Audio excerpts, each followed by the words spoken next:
નમસ્કાર મિત્રો, હું છું વર્ષા પ્રજાપતિ. એકમ એકમાં આપણે નિબંધ વિશે થોડીક વાતો કરી, તેના ઉદ્ભવ, તેના વિકાસ વિશેની થોડી વાતો કરી. હવે આપણે જોઈએ કે નિબંધમાં એની સંજ્ઞા વિશે કયા કયા શબ્દો મળે છે. નિબંધ જેવો શબ્દ પ્રયોગ સૌ પ્રથમ ગુજરાતી સાહિત્યમાં અસ્તિત્વમાં આવ્યો એ પૂર્વે નિબંધ માટે બીજા કયા કયા પારિભાષિક શબ્દ પ્રયોગો અપનાવાયા છે. તો આપણે જાણીએ છીએ કે નિબંધ આપણા ગુજરાતી સાહિત્યમાં લલિત ગદ્ય પ્રકાર તરીકે આવતા તો બહુ જ વર્ષો વીત્યા છે. આ વચ્ચેના જેટલા પણ ગદ્ય લખાણો આપણને પ્રાપ્ત થયા છે એ ક્યાંક ને ક્યાંક હાસ્યનોંધ, તંત્રીનોંધ, લેખ એટલે આર્ટિકલ્સ કે પછી પત્ર રૂપે, ડાયરી રૂપે આપણને જોવા મળ્યા છે. મોટાભાગે ન્યૂઝપેપરમાં કટાર કોલમો લખાતી રહી છે, કટાર લેખો આવતા રહ્યા છે. આમ જોઈએ તો એ બધા જ જે નિબંધોના જ પ્રકાર છે, એ બધા જ જે લખાણો છે, બધું જે ગદ્ય છે એ એક પ્રકારનું પત્રકારોત્વ નિબંધ પ્રકાર કહી શકાય. આપણે જ્યારે નિબંધના પ્રકારો પાડીએ છીએ ત્યારે આ એક પ્રકાર બની જાય છે, પત્રકારત્વ પ્રકારના નિબંધો.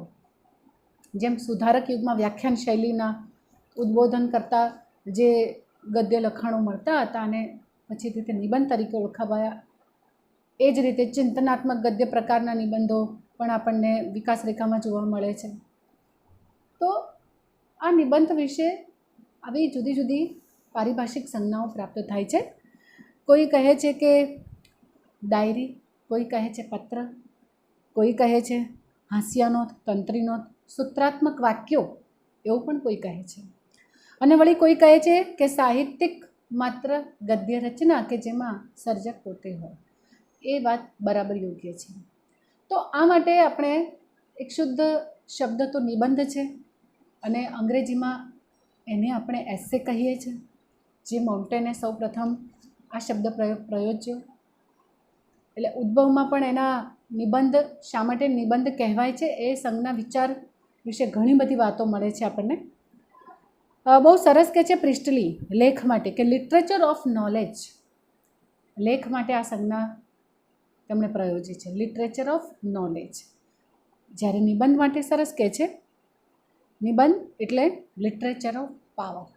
હા, સાહિત્ય એક પાવર, એક શક્તિ, એ રીતે એ સેન્સમાં અહીં નિબંધને તેણે ઓળખાવ્યો છે.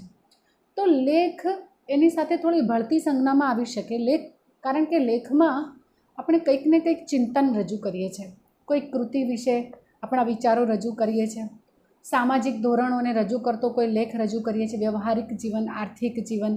જેમ કે અત્યારે કોરોનાનું વાતાવરણ છે તો કેટલાય કટાર લેખકો આ વિશે કેટલાય લેખો આપી ચૂક્યા હશે.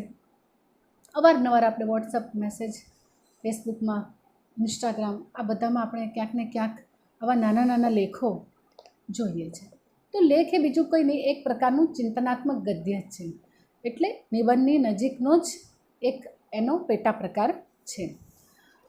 આટલી સંજ્ઞાઓની વાત કરીએ એના પછી હવે આપણે સ્પષ્ટ રીતે જો કહેવું હોય, એના વિશે વિચાર કરવો હોય કે નિબંધને વ્યાખ્યાયિત કરવો હોય તો આપણે કેવી રીતે કહી શકીએ કે નિબંધ એટલે શું. તો સૌપ્રથમ આપણે પશ્ચિમના લેખકોએ જે નિબંધની જુદી જુદી વ્યાખ્યાઓ આપી છે એ વિશે વાત કરીએ. તો એમાં મોન્ટેન સરસ કહે છે કે આઈ પોર્ટ્રેટ માય સેલ્ફ, હું મારી જાતને ચિતરું છું. અહીં આપણને બે શબ્દ પ્રયોગ મળે છે. એક તો આઈ પોર્ટ્રેટ માય સેલ્ફ, હું મારી જાતને ચિતરું છું. સાચી વાત કરી. નિબંધકાર વાસ્તવમાં કોઈ પણ પ્રકારના નિબંધમાં પોતાના મનની વાત કરે છે, પોતાના જીવનની વાત કરે છે, પોતાના જીવનમાં આવેલા ચરિત્રો, પાત્રોની વાત કરે છે, પોતે જે જીવન જીવી ગયું સર્જક એની વાતો કરે છે. ઘટના, પ્રસંગો, સંવેદના, પીડા, કેટલી બધી લાગણીઓ, કેટલા બધા પ્રસંગો એની પાસે. એમ કહેવાય કે એક આખો ભંડાર છે જાત વિશેનો, જાત અનુભવ વિશેનો. અને માટે આપણને એકદમ સોસરવી ઉતરી જાય એવી આ વ્યાખ્યા મોન્ટેનની અસર કરી જાય છે, આઈ પોર્ટ્રેટ માય સેલ્ફ. કોઈ પણ પ્રકારની કૃતજ્ઞતા કે આળસ વિના જ્યારે સરળ સહજ અને રોજિંદા રૂપમાં જે ગદ્ય પ્રગટ થાય તે હું મારી જાતને ચિતરું છું તે. એટલે મોન્ટેનની આ વ્યાખ્યા સાથે આપણે પૂરેપૂરા સહમત થઈ શકીએ. બીજી એક જે બી પ્રિસ્ટલીએ એક વ્યાખ્યા આપી છે એ પણ સમજવા જેવી છે કે સાચો નિબંધ એ પરિચિત ગોષ્ઠી જેવો છે. નિબંધકાર ભાવકની સામે પોતાના અંતરાત્માને વ્યક્ત કરતો ચતુર ગોષ્ઠીકાર છે. નિબંધકારનું દરેક વાક્ય એના વ્યક્તિત્વથી મહેકતું હોય છે. આ વ્યાખ્યામાં આપણને બે શબ્દ પ્રયોગ મળે છે. એક તો લેખકનું વ્યક્તિત્વ અને બીજો એક સરસ શબ્દ પ્રયોગ છે પરિચિત ગોષ્ઠી. આ પરિચિત ગોષ્ઠી ભાવક સાપેક્ષતાની વાત કરે છે. સર્જક હંમેશા પોતાના સર્જન દ્વારા, પોતાની ભાષા દ્વારા સામેની વ્યક્તિ એટલે કે વાચક કે ભાવક સાથે વાસ્તવમાં તો એક ગોષ્ઠી યાદ રહે છે, સંવાદ રચે છે.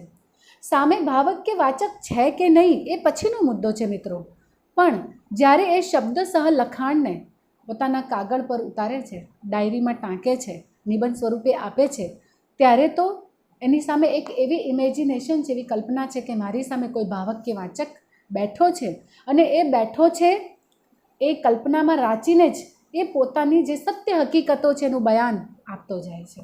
તો આ રીતે પોતે સર્જક અને ભાવક એટલે કે વાચક એ બંને વચ્ચે એક પરિચિતતાનો સેતુ એમાં રચાય છે. જોન્સનની પણ એક સરસ વ્યાખ્યા છે. અનિયમિતતા અને આકાર રહિતતા એ નિબંધનું ગંભીર લક્ષણ છે. અહીં આપણને બે શબ્દ પ્રયોગો મળે છે મિત્રો. એક તો અનિયમિતતા અને બીજું અનિશ્ચિતતા એટલે કે આકાર રહિતતા. અનિયમિતતા અને આકાર રહિતતા એટલે શું? નિબંધનો કોઈ આકાર નથી, અનિયમિત છે નિબંધ, એ અનિયમિત સ્વરૂપ છે. અનિયમિતતા એટલે શેની અનિયમિતતા? અહીં આપણે એ સમજવાનું છે.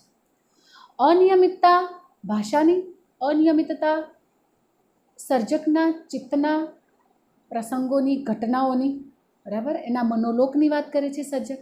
અહીંયા બે પક્ષે વાત છે કે નિબંધકાર બસ પોતાના ચિત્ત પ્રદેશમાં ઊંડે ને ઊંડે ઉતરીને સંવાદ રચતો જાય છે. એટલે એ જે ગતિ છે, એ જે વહાવ છે, એ જે વહેણ છે, ભાવ અને ભાષાનું જે સાયુજ્ય છે, એ જે પ્રવાહ છે એ અનિયમિત અને અનિશ્ચિત છે. પણ મને લાગે છે કે ગમે તેટલો મોટો સર્જક હોય, ગમે તેટલો મહાન સર્જક હોય, એણે પોતાની ભાષા અને ભાવના વેગને સમયના કોઈક વહેણમાં તો રોકવો પડે છે. હા, પછી તે તેના ટુકડા કરી શકે છે, પ્રકરણ 1, પ્રકરણ 2, પ્રકરણ 3, એ રીતે તેના વહાવને એક જુદું સ્વરૂપ આપી શકે છે. એટલે એ દૃષ્ટિએ આપણે જોઈએ તો નિબંધમાં આકાર રહિતતા છે એમ જે સર્જક સમજાવવા માંગે છે અહીં, તો એમ કરતાં ખરેખર તો સર્જકમાંથી એક આકાર જન્મે છે, નિબંધનો એક પ્રકાર જન્મે છે. નિબંધમાંથી એક ફિલસૂફ, ઉપદેશક કે લલિત, ગદ્યકાર કે પ્રેમી, પ્રકૃતિ પ્રેમી એવો સર્જક, એનો અવાજ એમાંથી પ્રગટતો જોવા મળે છે.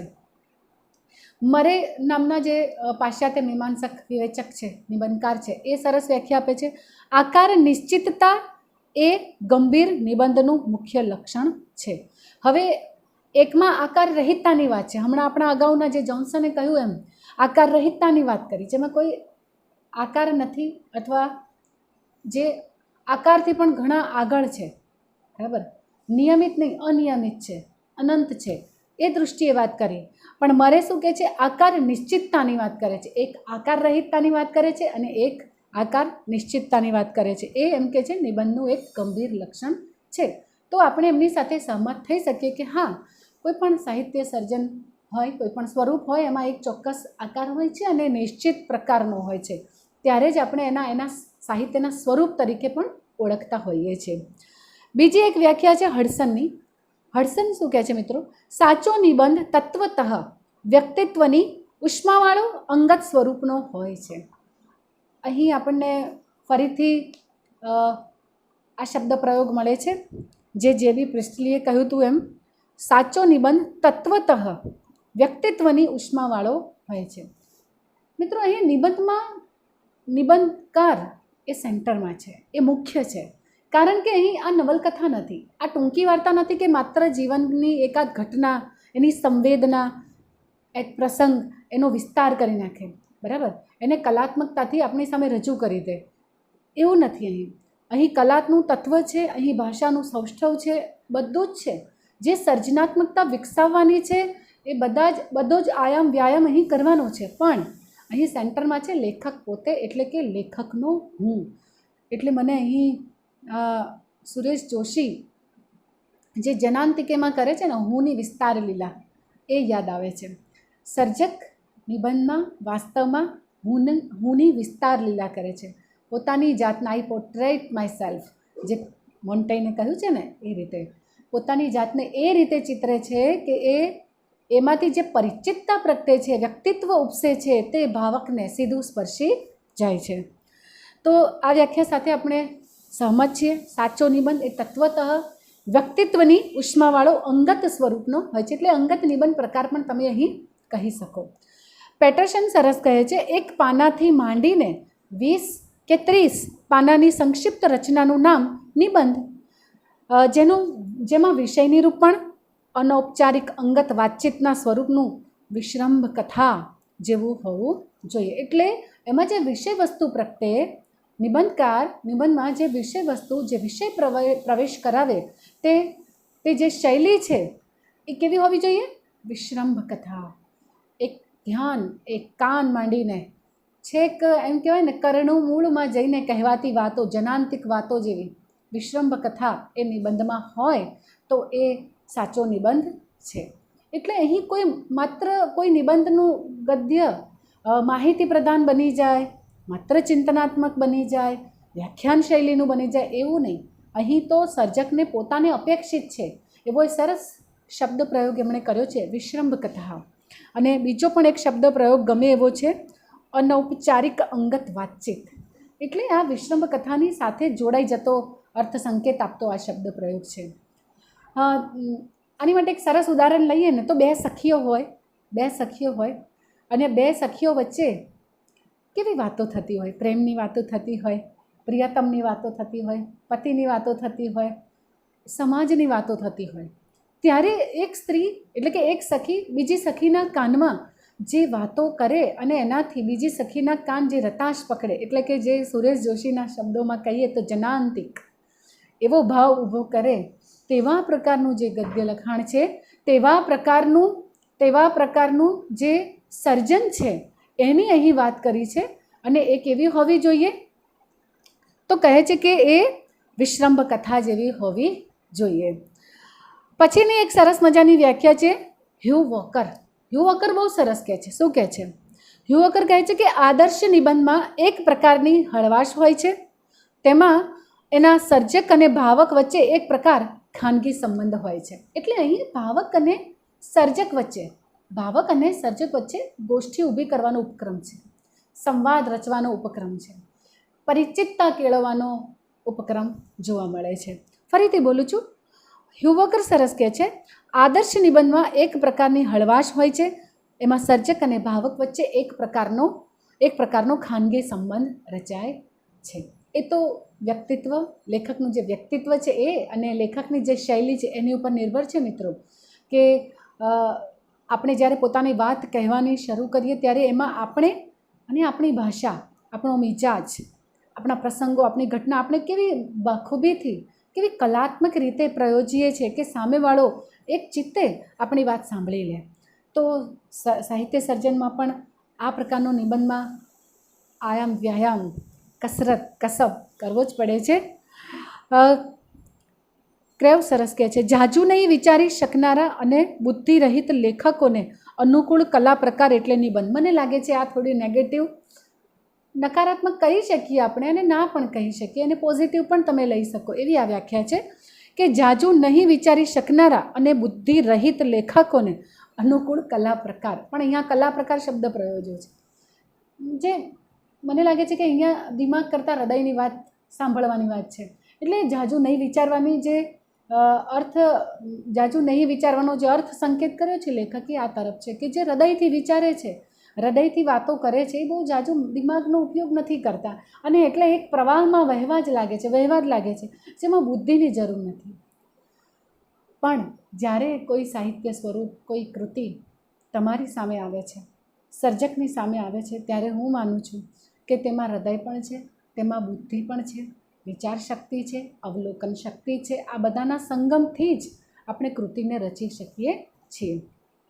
બેકનની એક છેલ્લી વ્યાખ્યા જોઈએ પશ્ચિમના મીમાંસકમાં. બેકન શું કહે છે? નિબંધ એ એક એવા પ્રકારની રચના છે કે જેમાં લેખક સ્વરૂપને પ્રકાશિત કરવાનું હોય છે અને નિબંધ મહત્ત્વનો વિષય નથી. વિષય ગમે તે ચાલી શકે, પણ તેનું આકર્ષણ છે માત્ર લેખકનું વ્યક્તિત્વ.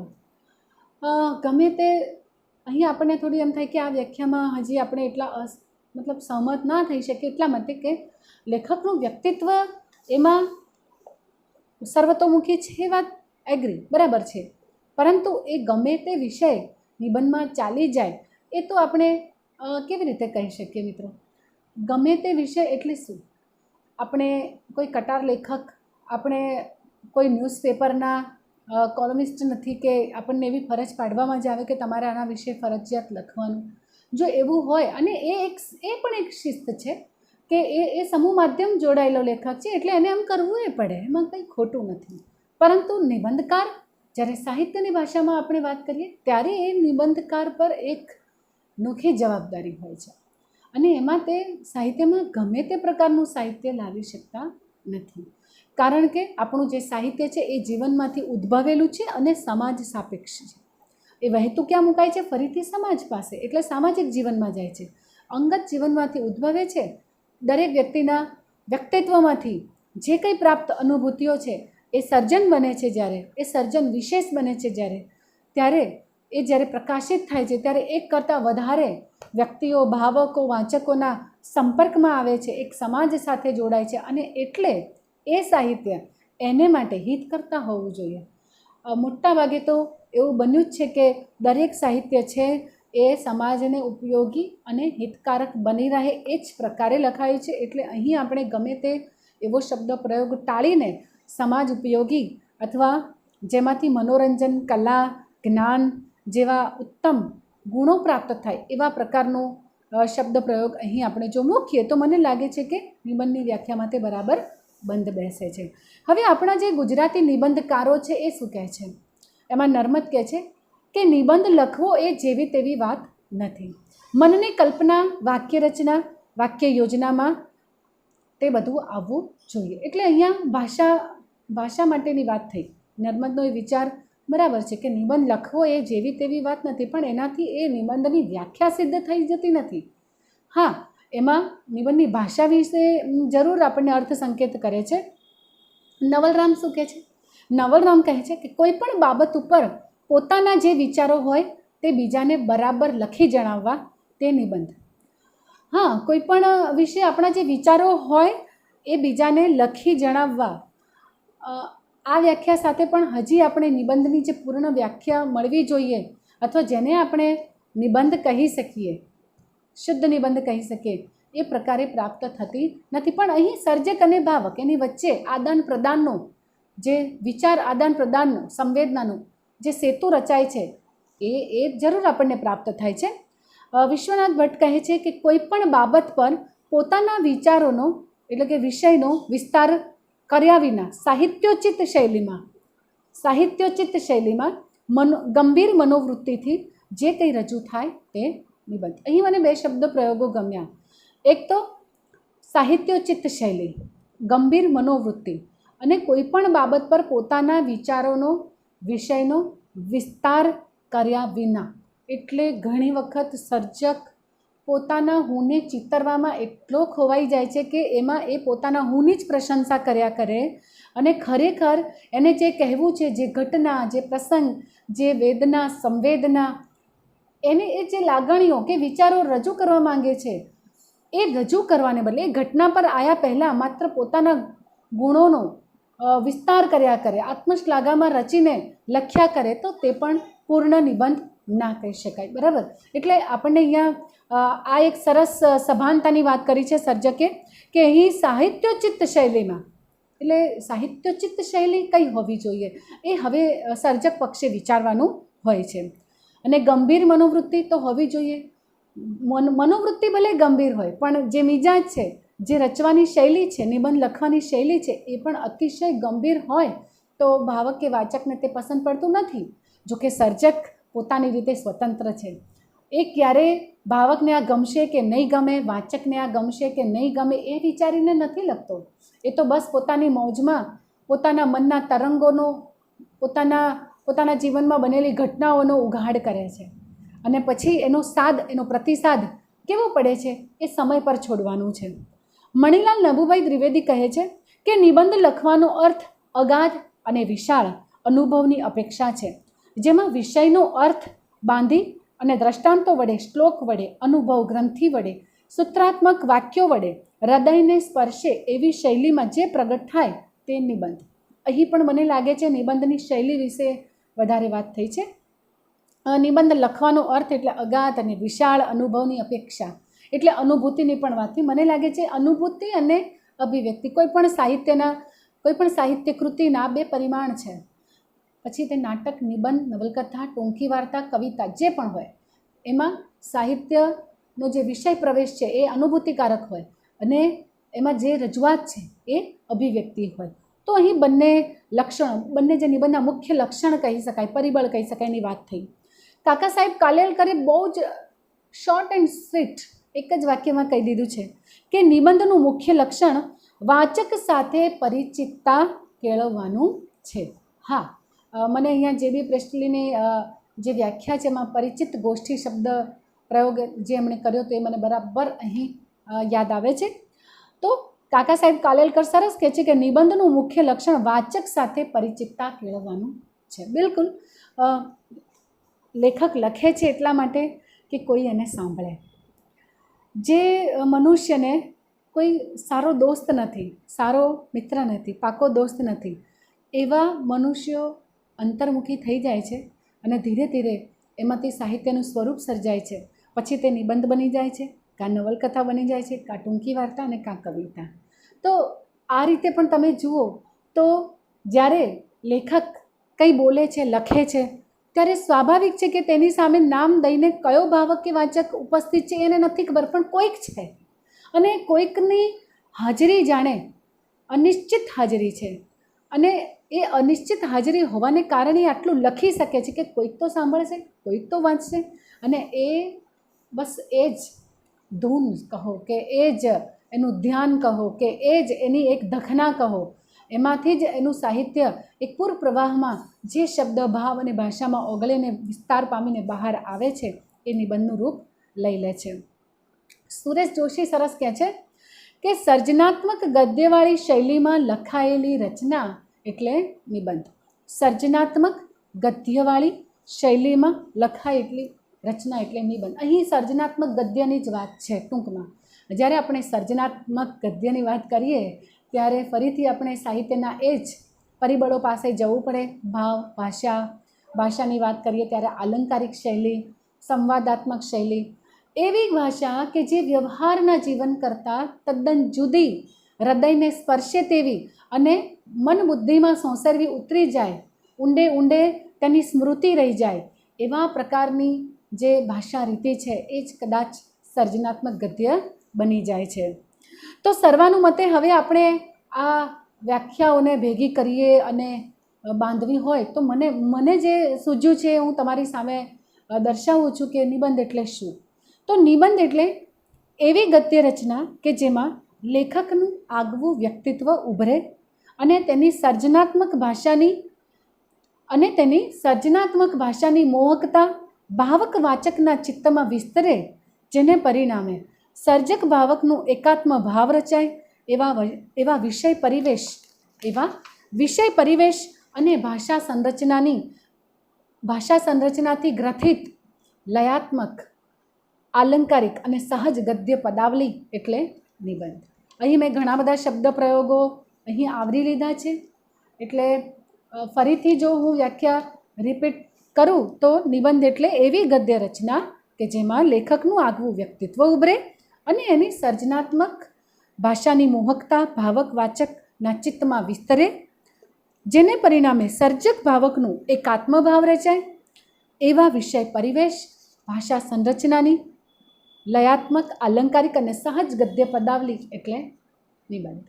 તો નિબંધની આટલી વ્યાખ્યા મને લાગે છે કે કોઈપણ સાહિત્ય સ્વરૂપને આમ તો વ્યાખ્યાયિત કરવું અઘરું છે, કેમ કે નવા નવા વિચારો સાથે દરેક યુગમાં સ્વરૂપ પોતાનું નવું નવું પોત પ્રકાશે છે.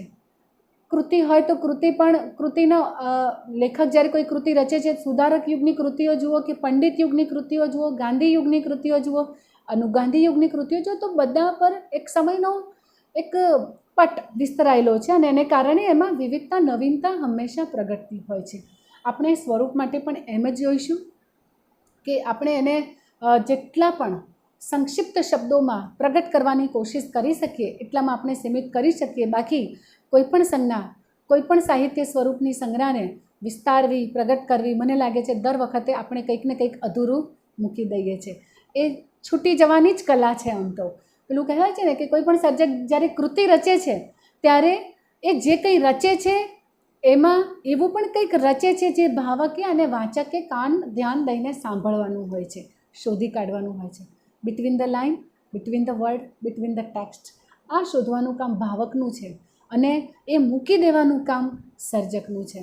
તો નિબંધની આટલી વ્યાખ્યાઓ સાથે આપણે થોડાક એના પ્રકારની ચર્ચા કરીએ તો આમ નિબંધના મુખ્યત્વે તો બે પ્રકારો પડે, ઔપચારિક નિબંધો અને અનૌપચારિક નિબંધો. જ્યારે આપણે ઔપચારિક નિબંધોની વાત કરીએ તો એમાં વિવેચનાત્મક, વિજ્ઞાનાત્મક, ચિંતનાત્મક આવા પ્રકાર પાડી શકાય.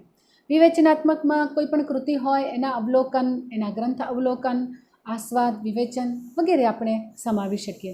વિજ્ઞાનાત્મક જે પ્રકાર છે તેમાં આપણે વ્યાખ્યાનાત્મક અથવા ચિંતનાત્મક પ્રકારના નિબંધોને એમાં સમાવી શકીએ.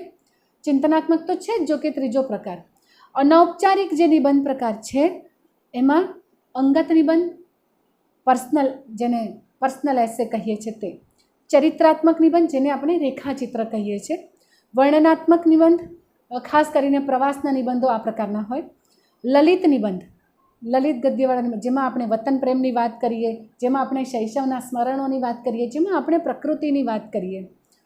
હાસ્ય નિબંધ એ એક જુદો પ્રકાર છે અને બહુ મજાનો પણ વિષય છે. તો આ રીતે આપણે નિબંધના પ્રકારો પાડી શકીએ. જે ઔપચારિક નિબંધો છે એને આપણે ફોર્મલ એસે કહીએ, અનૌપચારિક નિબંધો છે એને નેચરલ એસે કહીએ. બરાબર. તો આ બધા પ્રકારો છે નિબંધના અને દરેક સર્જકનો એક આગવો મિજાજ હોય છે, આગવી શૈલી હોય છે, જેનાથી એ નિબંધનો એક આકાર ઘડાતો હોય છે, રચાતો હોય છે. તો આ બધા નિબંધના પ્રકારો અને સંજ્ઞાઓની આપણે વાત કરી. હવે પછીના લેક્ચરમાં એટલે કે વાતોમાં આપણે નિબંધના વ્યાવર્તક લક્ષણોની વાત કરીશું. ખૂબ ખૂબ આભાર મિત્રો, ખૂબ ખૂબ આભાર.